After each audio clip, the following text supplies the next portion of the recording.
Hey everyone, welcome back to Rallycaps. It's a podcast for artists, entrepreneurs, and everybody in between. I'm Steven. And I'm Gene. And today we are doing a little bit of a deep dive into something that Gene has been working on for a number of years now, which is his commercial and hospitality photography and filmmaking portfolio.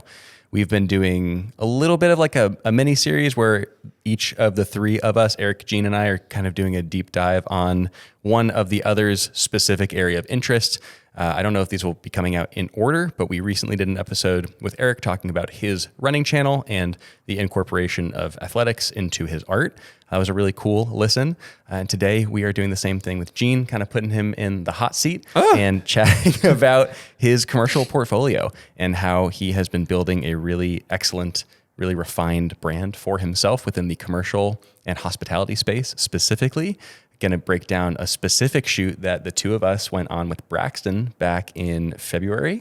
We went to Seattle to photograph a hotel chain. We'll do some kind of tech breakdown there and kind of unpack the actual logistics of all of that. And then we'll kind of close by talking about what you're doing next, what 2024 is going to look like for your commercial work, and how you've been pitching yourself to new brands. Yikes. Really exciting. So first, we'll take it really easy off the rip, ease into things for any new listeners or any returning listeners that just need to have their memories refreshed.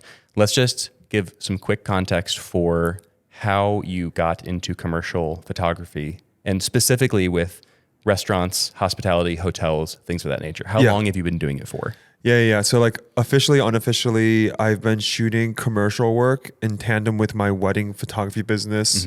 Maybe for like 5 years now. Okay. I would say like more seriously, probably 2019 was the first time I started dabbling in work outside of weddings. And the way that happened for me was it was interiors, specifically residential. And that was kind of the genre that I chose to pursue based off of my interest at the time. And it was also the skill set that I learned from weddings using mixed lighting, natural light, just like various scene setting images I took throughout wedding days. I just applied that to interiors. And so that was, I think, around 2019. And fast forwarding to today now, it's been an evolution of starting there and now taking that same interest, but now applying it to a different genre, I guess. So still interiors, but it's really kind of utilizing more of my skill set of lifestyle images, portraits, branding, product, and now applying that specifically to the hospitality space, travel, F&B, which is food and beverage. So those are kind of like more of where my interests lie currently and where I intend to kind of take the next steps for my career moving forward. And you're trying to do this in a way that feels true to you as an artist, not just a copy and paste, very generic standard picture profile, classic type of imagery that you would typically associate with hotels and things like that. You are leaning into some really interesting styles with off-camera flash and, like you said, lifestyle in particular, incorporating portraiture and your human subjects into the scenes and showing how they interact with that, and a little bit of film as well. Yes. Yeah. I'm really thankful for weddings, specifically because of not just the eye that I developed, but also the experience of skill sets. And just like 10 years of shooting weddings, I've learned a lot of things, but it's been fun to apply those skill sets and even that perspective now to a genre that can be looked at as a bit like antiquated or like a bit old school. And I've had conversations with people in that world and they will admit themselves, it is a very like old school market, specifically like hotels, for example, within the hospitality space. And so it's cool to see a lot of brands trying new things, but really like what I'm bringing to the table isn't putting a camera on a tripod and using 3 strobes. Like, sure, I can do those things, but it's not even what gets me excited. It's really creating images that are more narrative based, which I know everyone says that, but it really is indicative of the work that I've created over the past 10 years. And now just applying that to sometimes what a genre that can be looked at as boring or very like stereotypical, like, girls at the pool, Right. feet in water, like, Right. oh, or like infinity pool with like girl at the very end of it with like Bali in the back. I'm like, I don't care about that kind of stuff, honestly, but it's like the injection of my personality and the things that interest me, like film, video work, motion, like storytelling that I've learned from weddings, and now just applying that in a way that's still very familiar to the brands that I hopefully get to work with. But also it's a new perspective for them as well, and hopefully opens up a new audience for them. So that's kind of my goal in all of this. Yeah. When I referenced off-camera flash earlier, I was specifically referring to cabled, corded, kind of direct off-camera flash, which I think is honestly such a sick addition to hotel and hospitality things, because you never see that. So it's a very, very unique look. It looks very cool in street photography and party kind of paparazzi stuff. It's something that you and I have both done so more times than we can count at weddings in particular, on the dance floor, things like that. And you don't typically see that kind of high contrast, bright source of light, very isolating on the subject in something like hotels, because it's usually just very soft, very meant to feel natural, not super hyper stylized. But I really like the way you've incorporating that in particular into hospitality. Fun. Yeah, and that truly, like, again, we've been doing that from weddings for a while, but really what like took it to the next level for me was film, like really shooting, and even like learning from watching Joe, like his approach towards street photography, or other people too, whether it was tethered or eventually using pro photos with the transmitter to like not even have a cable, but put that flash anywhere. But that approach, I did a job, and I know we're going to talk about this for IHG, but one of the very first shoots, I took that approach. Chad was there too, but direct flash, and that was some of their favorite images that I took. Sweet. Using direct flash on film. Was that the one with the video games? Yeah. At the near Wolf Point? Yeah, it was the Voco. Okay. Yeah. I really like the idea of that. Okay, so we'll get into that narrative component in just a sec, because that is something that I think is very telling as to your intention and approach behind all of your commercial work. So again, just to reiterate, number of years of just interiors, residential, things of that nature. What was the next step from interiors in a residential capacity to doing more hospitality? Yeah, it was a blend of my personal interests in life apart from my work. And then just like an opportunity that came up a couple of years ago working with Stock Manufacturing, which is essentially a company here in Chicago who outfits what I would consider like not specifically luxury, but very like edgy or modernized businesses within the hospitality space, so like hotels and restaurants specifically. And so they outfit like front of staff, kitchen staff, managers, top down, everyone. And so they've been an incredible company to work with, because they gave me the opportunity through various shoots, and you've been on them with me, to kind of get my literally like in the door of some of these restaurants that even normally I would never go to myself, or hotels that I wouldn't spend the money to stay at. But it gave me the opportunity to just have a little more like a behind the curtains peek at to like what actually happens in that world. But the personal side of it was I got really into like credit card hacking, is just the best way I can call it. Like end of 2018 and then 2019, like floodgates open, and I just got like really into it. And so you fast forward, which is crazy, like nearly 5 years. And it's been a lot of applying that credit card hacking to how I travel and how we travel as a family. But the thing that we leverage for lodging at our hotels. And so like, because of that personal interest of learning how to travel with more ease, and even the application of like status has just naturally piqued my interest in that world. And I'm not a foodie by any means. So I'm not like, oh, I need to try like go to this really trendy restaurant. Like actually I like good food, but I don't care so much about that kind of stuff. But I do care a lot about like experience, which I know everyone does. But the thing for me that it's because I'm frugal too, like I'm unwilling to spend, is like lounge experience or like upgraded room or seats. Like I don't like to pay for that stuff, but because of the whole credit card stuff, it's allowed me to experience some of those things. And so it's applying that personal interest of travel and hospitality to that opportunity with stock. And so it was like the natural application of I know how to shoot interiors, I know how to shoot vignettes, I know how to shoot product too, portraits and lifestyle images. And now just applying it to this opportunity that I got with stock that then opened these doors for me, or at least opened my eyes to what's possible. And I'm still at the very beginnings of what that will look like, but definitely the past nearly 6 months have been like primarily focused on that type of work. Yeah.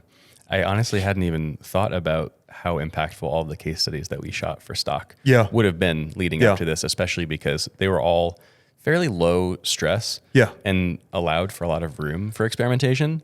And all of those sets of images for each of those restaurants or hotels or whatever they were ended up being really cool. Like they were very fun. I mean, some of them are currently on my portfolio and my media kit, but I mean, that's what I was able to start using to start pitching to inevitably like IHG. Yep. And so like, it's not that we were like, oh, this is like an ongoing client that we're gonna make so much money from. That was not the, you and I both know that wasn't necessarily the case either, but that opportunity just to give both of us kind of insight into that world was enough for me to kind of like salivate the palate, to like get me excited about, okay, I can do this. Yeah. I don't know how to do it, but I can do this. And so that's kind of like where my eyes have been fixed on for the past 6 months. Yeah. I feel like because we're talking so much about stock, we do need to shout them out a little bit. This bear blanket right here was a very generous gift from them.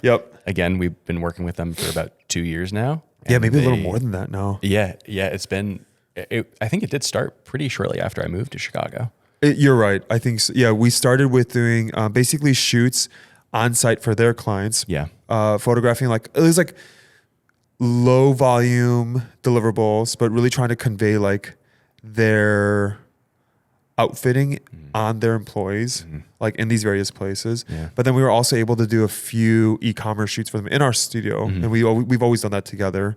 So yeah, it's been a while. It has. Yeah, but they like very much, and Mike's a real one for literally letting us keep this because we were fanboying when we saw it on one of the shoots. And he's like, you guys can just keep it. We're like, no. He's like, yes. Unbelievably kind, like truly. And the story behind this too is that Stock has done obviously a number of white label outfitting for so many different restaurants, hospitality, a little bit higher end, a little bit cooler spaces. And so because they're a Chicago company and the show The Bear, which is one of our favorite all-time shows, is based in Chicago, they were asked to do, I believe it was cast and crew gifts for, or maybe just crew gifts for season 1 of The Bear for like a wrap gift. And then in season 2, we're asked to come back to both provide uniforms for actors. Crazy. Which was super cool. Crazy. And then also do another round of gifts for cast and crew. This blanket was one of those gifts that were given to everybody and were not available to be sold to the public. Like, you can't buy this You cannot anywhere. buy this anywhere. So it was a have custom stock blanket. So it's truly, it's a dream come true to have this. We love it very much. It's a little wrinkly right now, but yeah. But shout out to Stock. Jim and Mike, real ones for sure. Yes. Yeah. So keeping all of that in mind, building up the portfolio, getting it closer to what you want to look like so that you can pitch other brands. In 2023, you get connected with an agency that gives you the foot in the door with IHG. Can you just briefly explain IHG to people? IHG.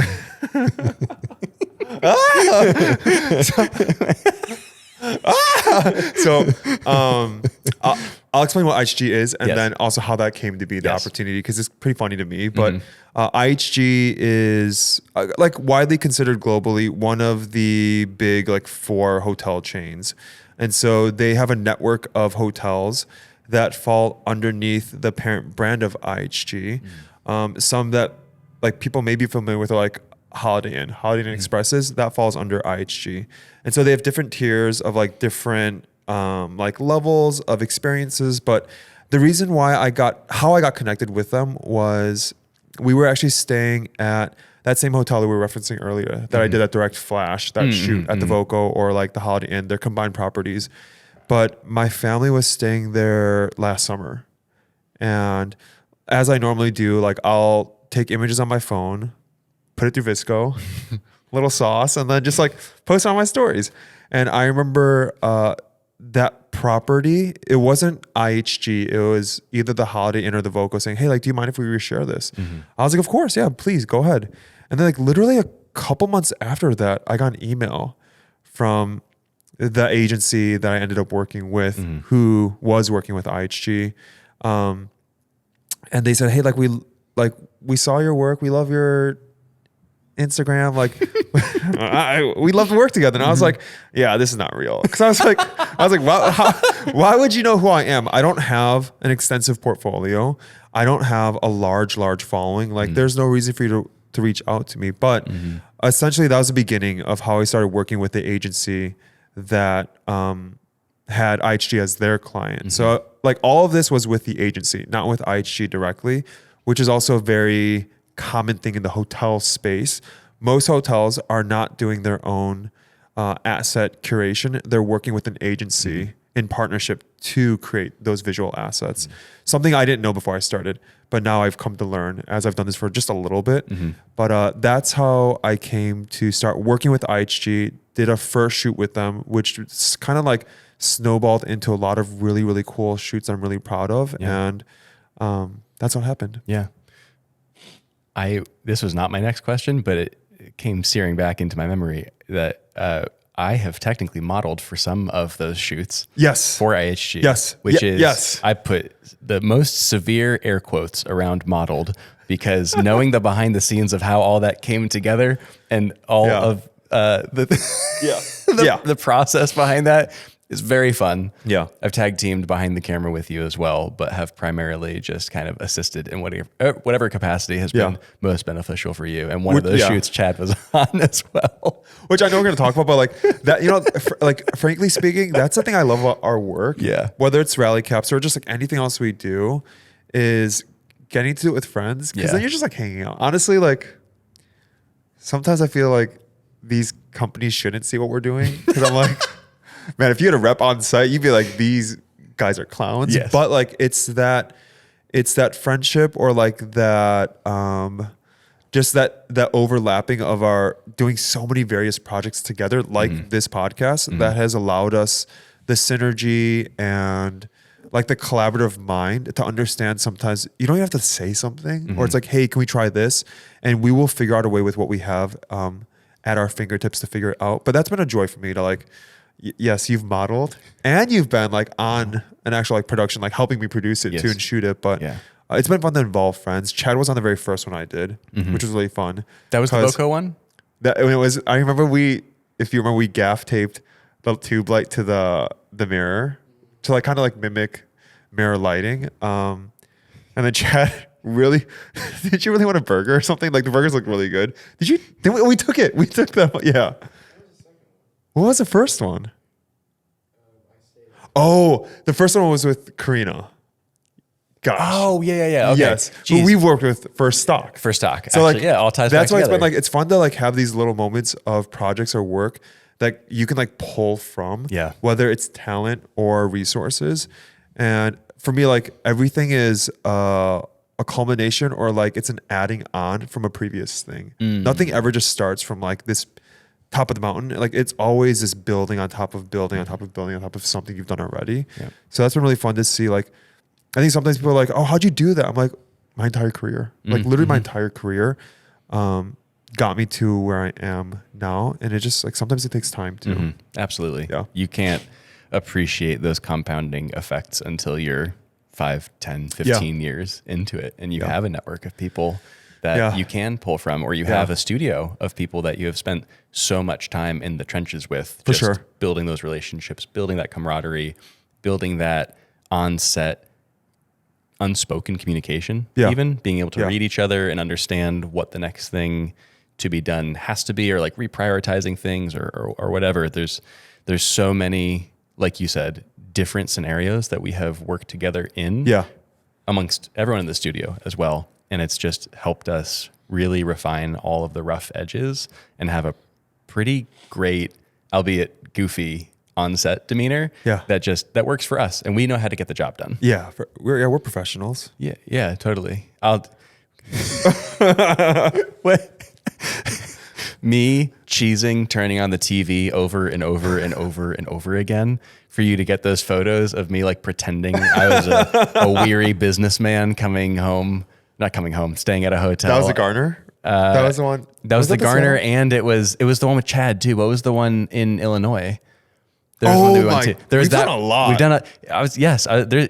You've Yeah, done we've done a probably lot. a dozen shoots for IHG, right? If not I think more. altogether, like, yeah, it's been probably about a dozen properties Yeah. for them. Yeah. Okay. Yeah. Which is pretty sick. Yeah. Yeah. So let's deep dive into one of them now. Okay. Kind of focusing back to what I mentioned in the intro. We went to Seattle back in February with Yeah. Braxton as Yes. well, who listeners of the show might be familiar with. Braxton is one of the other co-owners here at Creative Club Chicago. The three of us went to Seattle for about 3 days total. I think you were there for 4 to scout for an extra day on the front end. Yeah. Yeah. Yes. Let's talk about that shoot in detail. Yeah. So that was one of my that was in February, and that was the largest shoot I did for the agency I was working with IHG. And so that one was, there was a specific property they wanted documented in, or it was a specific brand that they were essentially relaunching. Yes. And so they only had a few properties, but the one that they wanted to focus on was in Seattle. And so that was the reason why we were out there specifically. But I already knew at that point that with what I had in my head visually and what I wanted to capture, that I would need a team of people, but specifically a team of people with like specific skill sets. So like I knew I needed someone that understood lighting, that can kind of like very quickly maneuver lighting. And like Braxton was perfect for that, just because he also has specific tools that are so good for run and gun style stuff, which is like what I was hoping for on that. It was only a half day shoot. So it's like really trying to make sure that we were dialed and we could move quickly. And then obviously like with your and I experience with strobes, with films, and just like what we shoot and what we've shot together so far, it made perfect sense for me to have like, it would be us three working on this job. So I went a day in advance just to scout and make sure things were dialed and ready to go. And then you guys flew in the next day. And then the day after that was our actual production day. Yes. And then Braxton came back that night. Yep. Which we had a wedding the next day. Yeah. And then, wow. We photographed another property the next day. And we did. Yeah. And we did a second property while we were out there because they asked. And I was like, of course, we're already out here. But yeah, that shoot was for one of their brands under the IHG umbrella that's specifically focused on like health, wellness, movement, athletics, stuff like that. So there's a theme to the shoot, and we were actually able to employ 2 of your friends who are one of like your closest friends, like you and Laura, which was a lot of fun too for me to meet them.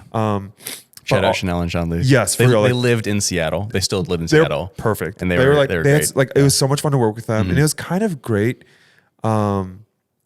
working with them and then our other models too, who are like who do it like vocationally, but having those 2 like couples, the 4 of them was perfect. And so it was really nice to have them be so flexible and open-minded with kind of the prompts we were throwing at them and some of the attire too. But there was some pre-production we had to do before.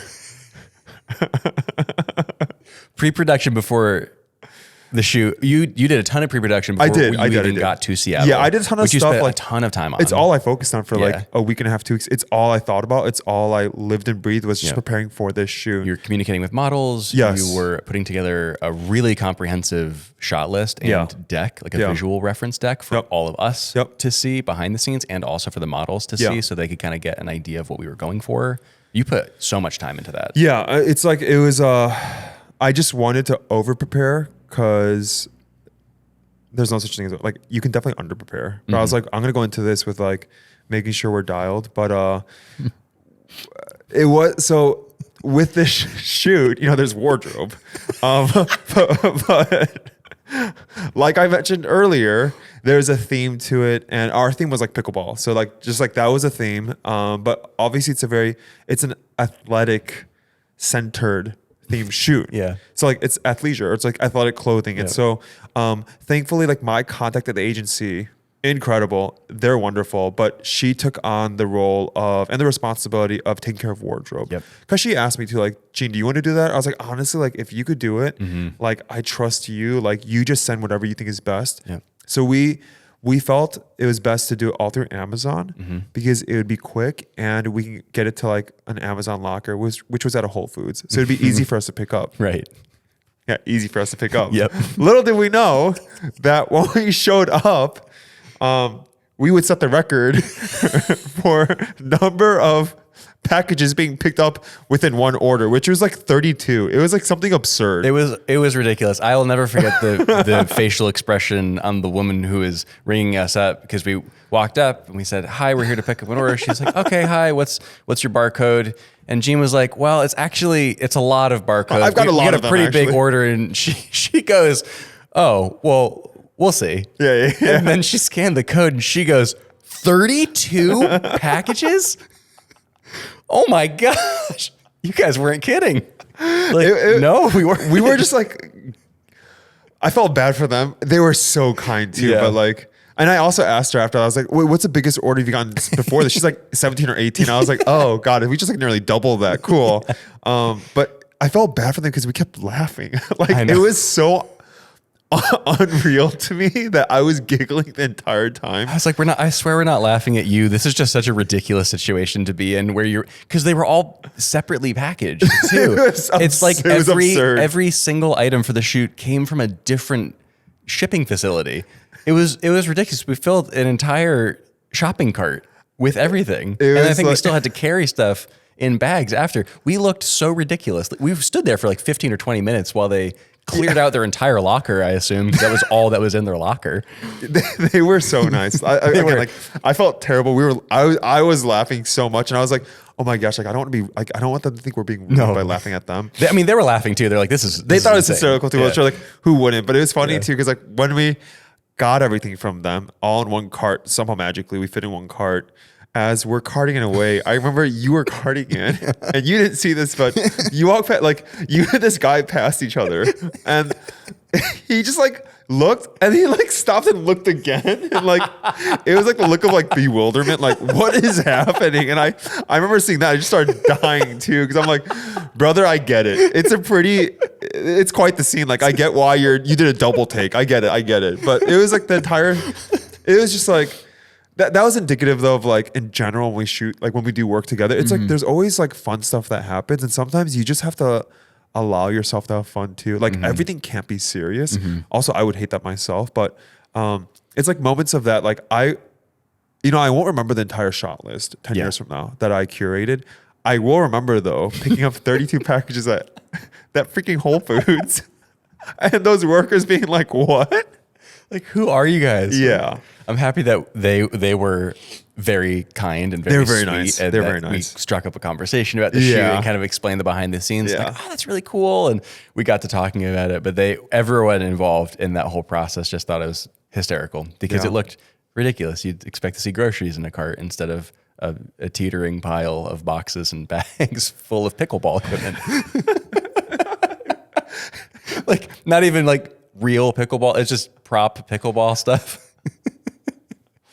Yeah, it was something. So I mean, it was fun having like that experience the night before, and then obviously like getting everything set up. The hotel was incredible to work with. The management there, They were very accommodating. yeah, like Chanel and Jean-Luc, Lloyd and Karina too. Like they were incredible to work with.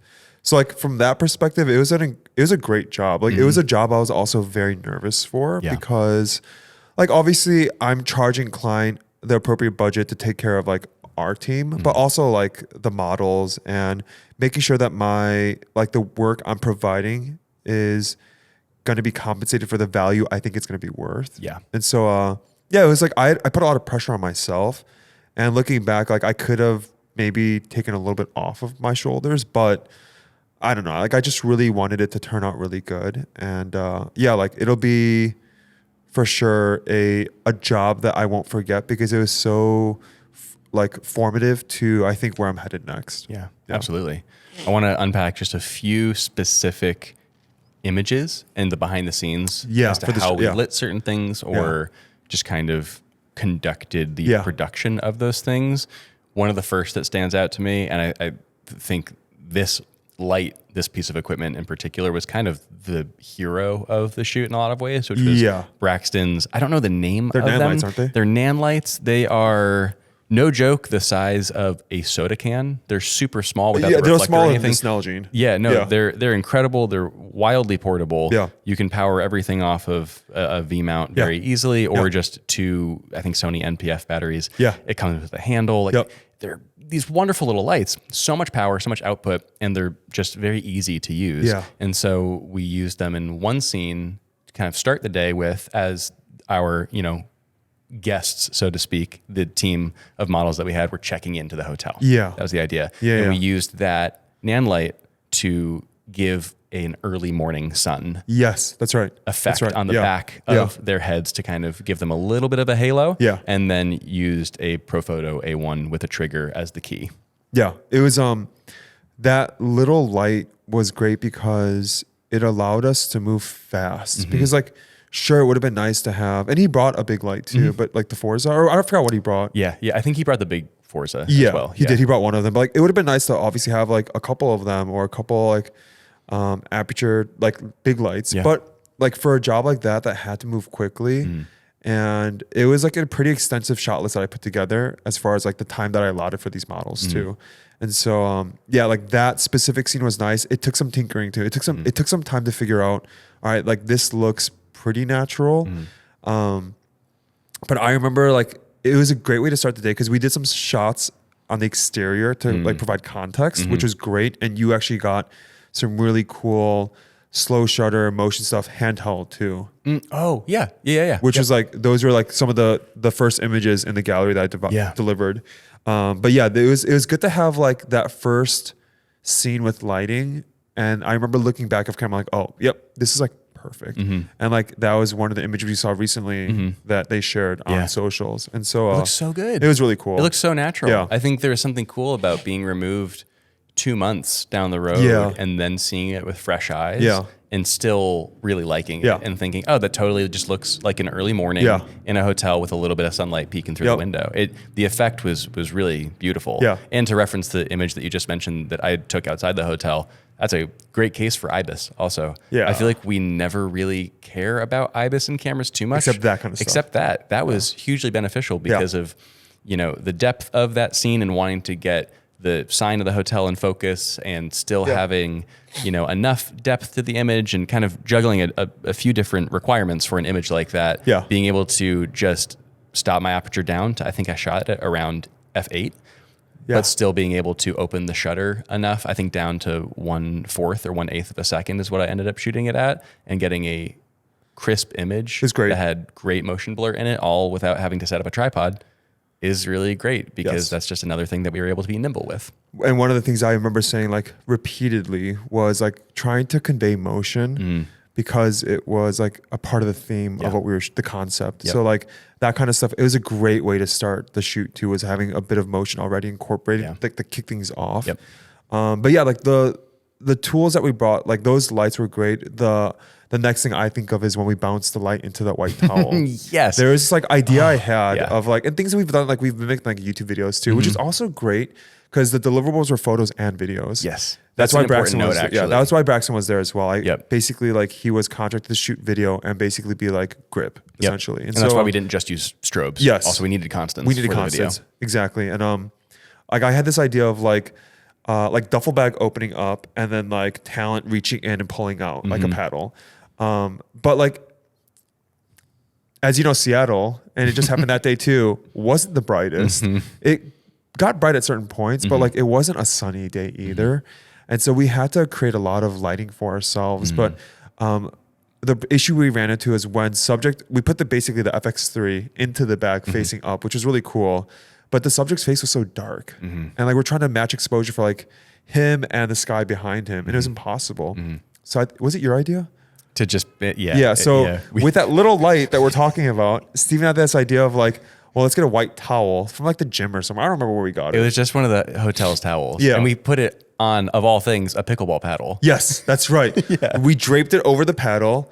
We pushed that little light into the towel so they would bounce into his face and create some lighting for his face so you can actually see the subject. And it was honestly so much fun. It was like a shortcut in that vertical video I delivered. Yeah. But it provided like you needed to see that shot. Otherwise it didn't really make sense either. Definitely. And it totally sold the idea of a team getting ready, getting into things, you know, and also just the perspective of it is so cool because the way that the buildings looked in the background too added a really nice natural frame to Lloyd, who is the talent in that specific scene. And then I think you did a photo version of it as well, where you tethered your phone to your R5. And so you just wirelessly that was fun too. Triggered that, which was really cool. Same idea. That was I don't know why, but that shot in particular just really stands out because it was just so fun. Yeah. It felt very true to us. It felt very just run and gun, throw it together, make it work. Yeah. It, you know, it might not be considered proper, but it gets a great end result. And that's how we really like to create stuff. It was great. Like we use that little light too to create like, to mimic like early sunrise and do like, like warm up the light a little bit. And so like we use that outside, which was great. We use the lighting inside the actual fitness center, the gym, which was great because I wanted to do more like slow shutter stuff in there too. Like when they were all on the treadmills and they was kind of like bending over on the bench. So yeah, like those tools it's fun because like if you look at some of the BTS we took on our phones, like we look like a bunch of idiots, honestly. Like we're like, man, these guys have no idea what they're doing. But like sometimes it doesn't even matter what you're doing to get the shot. As long as you can jerry rig it and put it together, it's just as effective as having like the proper equipment or a team of like double our production team. But like we, again, that just lends more to like our experience together and our synergy and working together. But it was a really fun shoot. I had a lot of fun. It was amazing. To kind of harp on that a little bit more too, I think that's a testament to our commitment and our love for creating images like this. Is just not necessarily always pushing to have the best stuff or the best setup or the best whatever. Is like we know how to operate with limited resources. Our knowledge base is, I would say, fairly substantial between all of us here. And we were able to complement each other's strengths and our weaknesses and just find these ways to make stuff work. And I think that is the testament of a really good image maker, whether that's photo or video, is being able to take the resources that are available and just make something beautiful with them rather than deflating because you don't have the best stuff available to you. It was like, all of it was fun. Even like thinking about like the direct flash again in the car. Dude, like those shots were so cool. Of them like basically like medals around their neck, kind of like they're leaving the hotel from like their tournament and they won. And that just goes back to your storytelling power as well. You didn't just create this shoot of lifestyle and wellness. There's movement, there's activity, and it fits the hotel's brand. You literally had a start to finish narrative that it was not just pickleball, but it was a team of pickleball players who were coming to this hotel for a tournament. They practiced outside, they warmed up in the lobby and everything, they got ready, and then they even had that moment to celebrate to kind of conclude the whole set of images, which is just brilliant. And we shot a lot of film too. That was a part of the deliverables too, which was really fun. Yeah. It was a super fun shoot. I think the MVP of all of that were the lobster rolls that Braxton and I got. Oh yeah. That was really fun too. What did I eat that day? You didn't eat that night. You weren't hungry. I think you were too nervous. Oh yeah. I was. Yes. I was also very nervous. That was the night before the shoot, and Braxton and I were like, "Cool, seafood it is." Seafood for us. We're not nervous at all. Buttery lobster rolls. Oh my gosh, that's right. Yeah. I was nervous. I was very nervous. We also had a lot of snacks in the hotel room. That's also why I wasn't hungry. I snacked my way through my nervousness. My tummy hurt a little bit. So that Seattle job went off without a hitch. It was super fun. We had a great time, and we even, just to kind of put a period on all of it, we were able to make use of all of the props after everyone's all said and done. We finished the shoot. We did that extra shoot, just the two of us, after Braxton flew out. Models are gone. I'm standing in as a quote unquote model. We wrap our time in Seattle by being able to donate all of the props from the shoot to I think it was a Goodwill nearby, because there was no possible way we could have repackaged and returned everything. So we just wanted it to at least be repurposed in a way that someone else could use it. So it felt like a very efficient, no waste kind of shoot. Yeah, and that was part of I got confirmation from an agency too. Like they're like, yeah, that sounds great to donate it. So with all that being said, what are next steps looking like for you? Because even just an hour ago, right Yeah. before we hopped on this Yeah. episode, you had a really big win as far as moving forward and getting some new clients because you've been Yeah. cold contacting and Yeah. pitching a lot of people. Yeah, like crazy. It's been it's very like reminiscent of when I started first shooting weddings. Yeah. And the thing about weddings is I'm not saying it's easier, but the way that you can like build a portfolio to start is second shooting. And a lot of times too, like it's pretty like it's like there's not a lot of pressure when you're second shooting if the person you're shooting for is experienced. So like you're really there, like you can shoot things or be entrusted to shoot stuff, but like it's a great way to build a portfolio, build confidence, and start like doing the work you want to do. With the work that I want to do and I'm starting to do, I'm finding it's a little trickier. Even though my skill set 10 years later is more developed, the niche itself is a lot more ambiguous or vague as to like what are the clear steps to take. Yeah. Because the commercial world in general, this is in general, there's more gatekeeping, frankly. Yeah. And there's less clarity around what is commercial work because it's literally commercial work can be anything too. And it's such a wide, like it's an ocean essentially. And you're just kind of picking like where in the ocean do you want to kind of like do your thing. But the place I'm finding myself after working with the agency and with IHG, which was like an incredible experience, so thankful, so honored to have had that experience and shoot all those properties with them.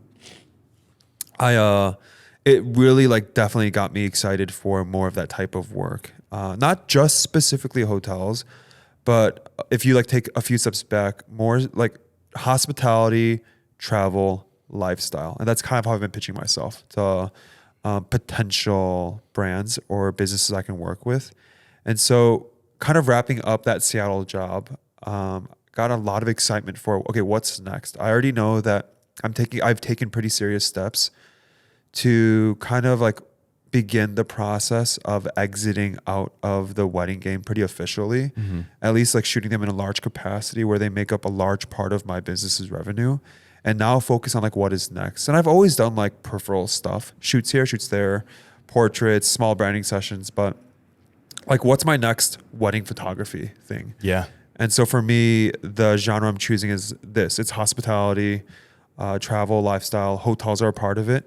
And so there are some people in LA who I really like their work a lot. We talked to Austin, which like, honestly, that conversation rewired my brain a little bit and gave me the tools and the confidence to start taking big steps. He shoots a lot with Ethan, who Chad and I are fans of his work. Incredible work. And so it's funny. Shout out Austin also. Just Yeah, Austin's Austin John. he's a real, like Austin John amazing. on Instagram. Yeah. Legitimately, his work is like top tier. Yes. And I would love to like create work like that someday. He also works his butt off. So like mad respect for what he's done so far. But in that conversation with him, we learned a few things. But one of the tangible things I got from Austin was that media kit. It was, okay, you need a media kit. Essentially what it is, it's a condensed portfolio that you use as a pitch deck with your pricing to send out to brands when they inquire. So when companies ask you, it's kind of like a wedding pricing guide. Yeah. Instead of them reaching out, be like, hey, so can you give us pricing? You kind of just send that. It's like literally a pricing guide so that it's informative, it's concise, but it gives you numbers. And that's the biggest thing. These brands need to see the numbers. Otherwise, you're doing this little dance and then you don't even know at the end of it, like, do they have the budget for you? Right. So Austin gave really, really good advice around that and actually provided his media kit to us. Which is very kind because he does mentor sessions with people very often. It was basically that. He charges for one-on-one mentor sessions. And quite a bit too. And people are always booking him because he's just very humble and very talented and very low key about all of it too. He does not come from he does not like talking about like himself either. No, if he listens to this episode and gets to this part, he's going to be cringing, I'm sure, just hearing us praise him. He's a stud. So like, cool. He loves hearing all about himself. Dude, loves to bench press. Big gym guy. He's in running too. Hybrid athlete. I saw that. Hybrid athlete. Yes. That's for Cyrus. Yeah. So like that conversation really like gave me, it reminded me a lot of when I first started shooting weddings. I would have these coffee meetups with these, these wedding photographers who already established. And it reminded me a lot of that. It was someone already in the industry that I'm looking to get into. And also like providing wisdom and caution to things that like I just wasn't aware of. Yep. And so that really informed a lot of my next steps. And the one thing that he said too was like, you have to reach out. And he's like, it's gonna be hard. You're basically not gonna hear back from people.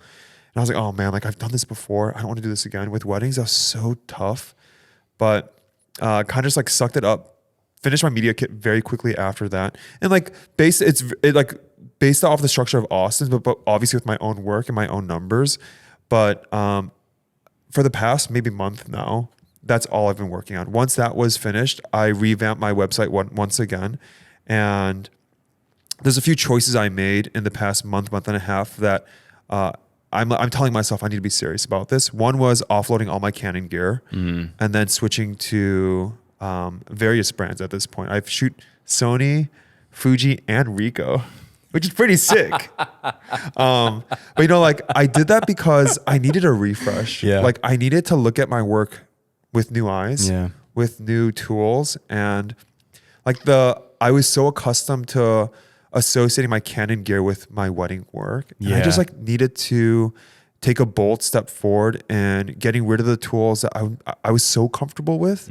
And now using new tools that frankly, I'm still figuring out. Like I'm still figuring out how to use these cameras, but I did that because it was like a resetting of my mind with like everything is being reset right now, not just the gear, but my business, my approach, my numbers, all these things. And so, yeah, the past month has been a lot of reaching out to like restaurants, hotels, agencies, trying to lean on past contacts.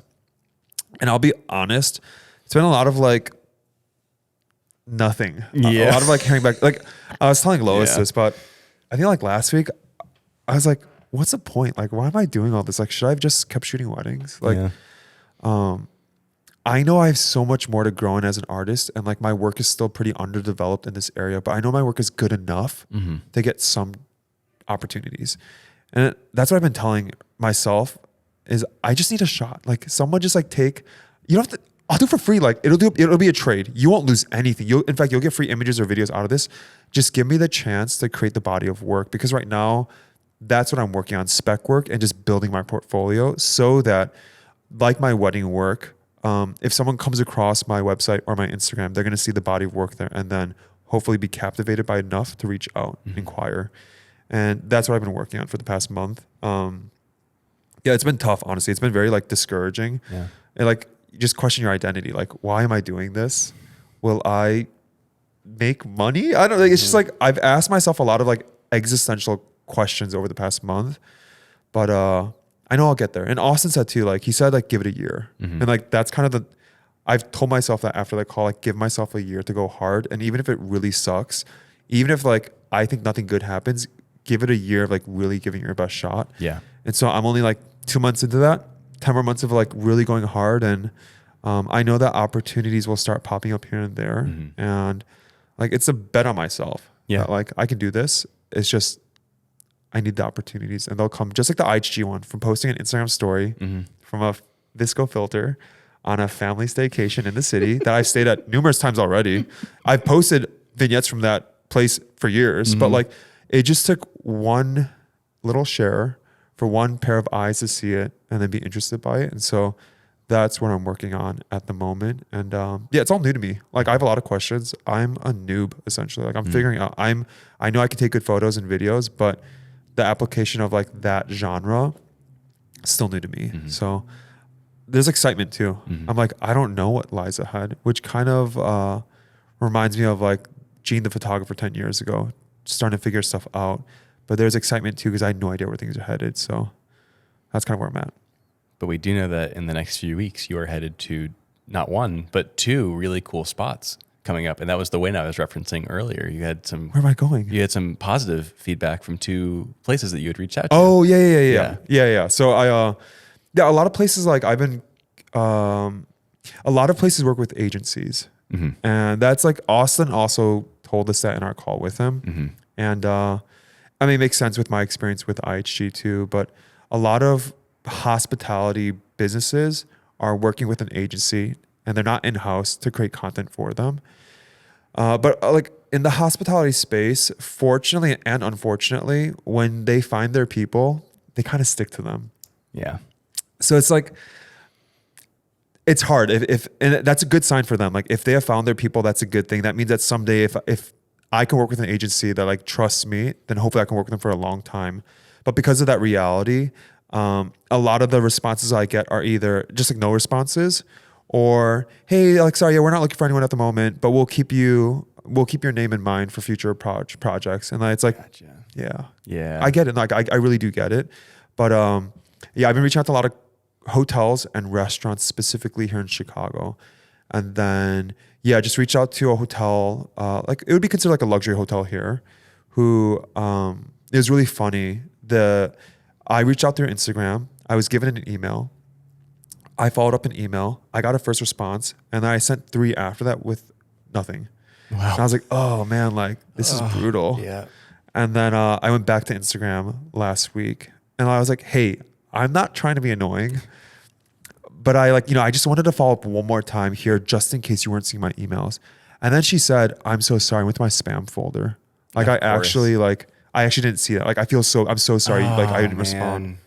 And so I was like, oh man, like thank God I'm like persistent too, because Yeah. like I was like, I just need to know. I'll do everything I can. If there's no Instagram response, I'll let it go. Yeah.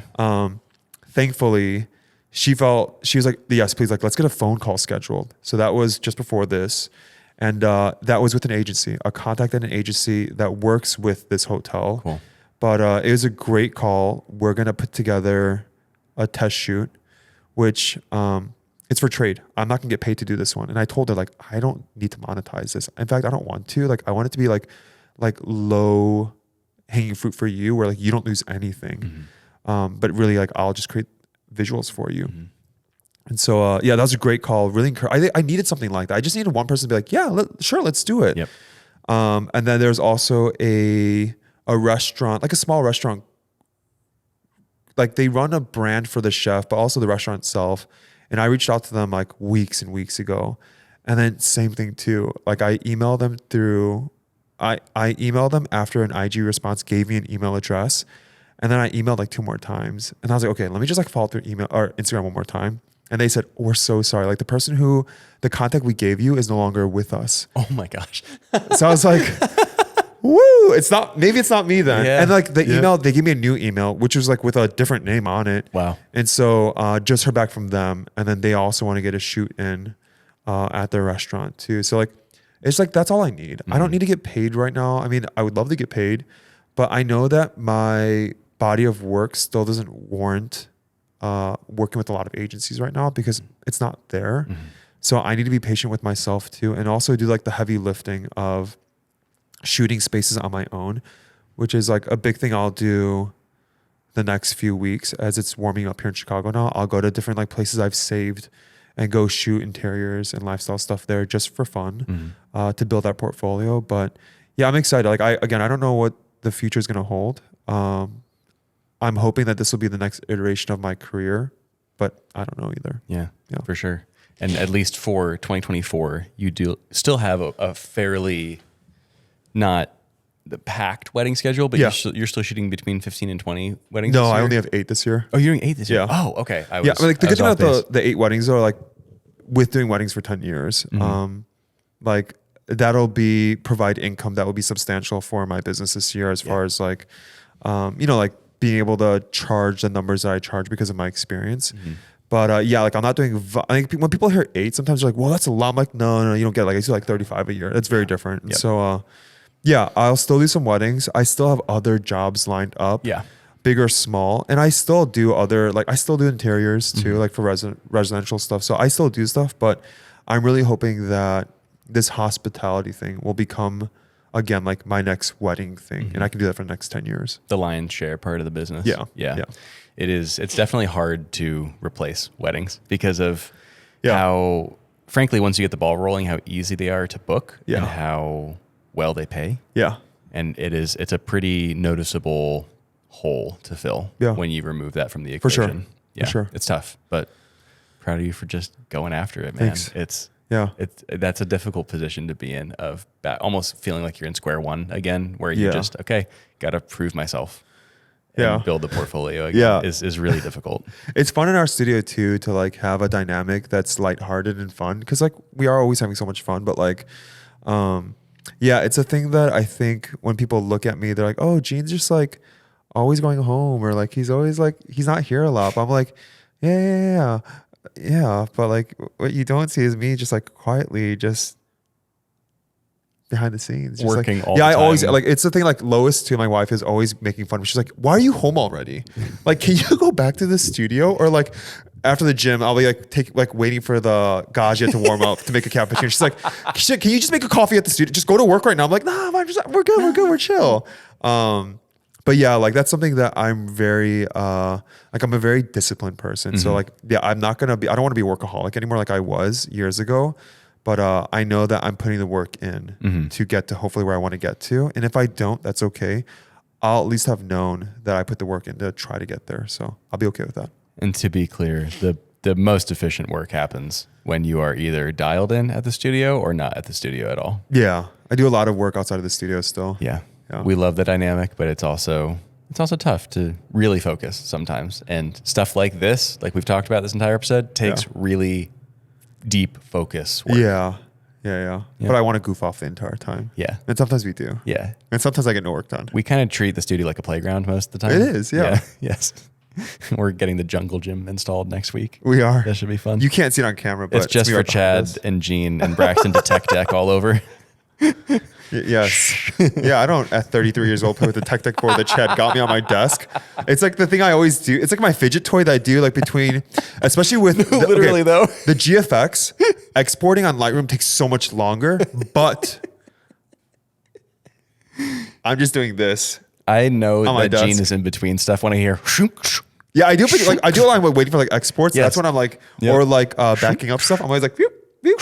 But Chad's a master. I'm still a noob. I'm at level 1. He's at level 1,000. So I'll get there someday. One day. Sweet.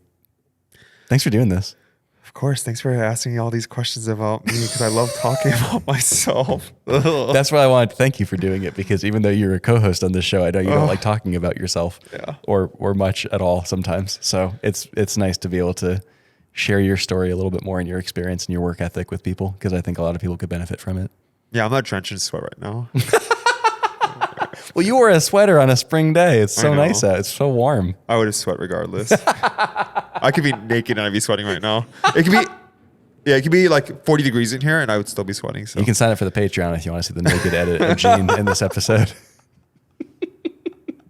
there's a paywall though. So Yes. Yeah. Thank goodness. Awesome. Well, hey, thanks all for listening to this episode, for watching it. If you're on YouTube, wherever you are, if you could subscribe, leave a rating, leave a review on the show, whatever platform that might be that you prefer to listen or watch this through, we would really appreciate that. We are really gunning for a much larger audience and growth this year for Rally Caps. We will be hitting our 100th episode actually by the end of this year, which we're really excited about. So if you want to be along for that journey, again, subscribe, leave a rating, review, comment, all that good stuff. Thanks for being here. We love you all, and we will see you in next week's episode.